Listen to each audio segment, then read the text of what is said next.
So the first question you might be asking yourself, and it stands to reason if we're going to do a series on exercising, it's a very good first step, is should I be exercising?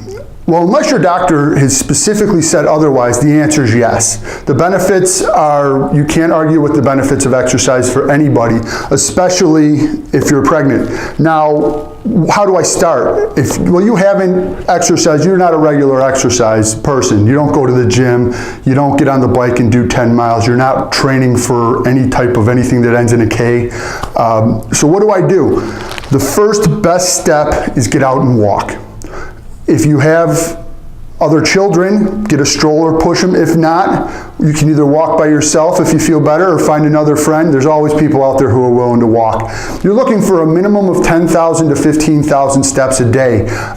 It's very doable. You can do this. This is 10 to 15,000 steps a day is in your wheelhouse. You can absolutely do this. If you want to know how many steps you're doing, you can go to Dick's. There's no Sports Authority anymore, unfortunately, in the neighborhood, but you could go to a Dick's or any other type of sporting, or even Target, and you can get yourself a little pedometer. You can hook it to your belt and it'll tell you how many steps in a day. If you're a little more techno-savvy, you can go the Fitbit. The Fitbit's a great tool because you can monitor your calorie intake, your water intake, which we're going to talk about later, and definitely your steps, and it'll tell you where you're at. You can set goals for yourself, and you can even achieve those goals.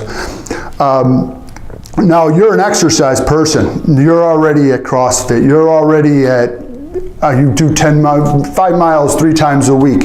So what I'm going to recommend to you is you can do, as long as you're comfortable and as long as your doctor says it's okay, you can do what you're doing for now. As you further progress into your pregnancy, that might not be the case. Do not overexert yourself.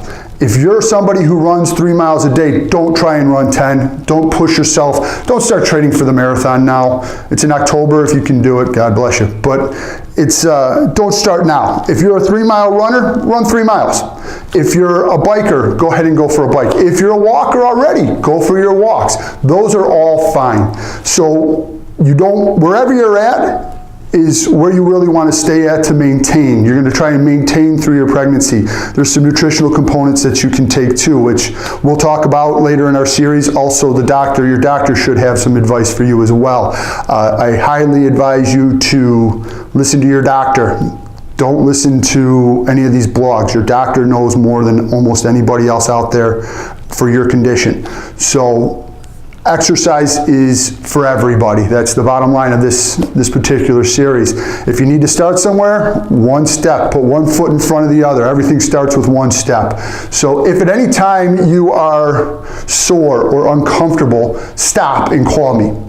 It could be some type of physical thing. As your pregnancy progresses, the hormones loosen the joints. You're going to need to come in, and we're going to need to talk about that too. And we'll talk about that later.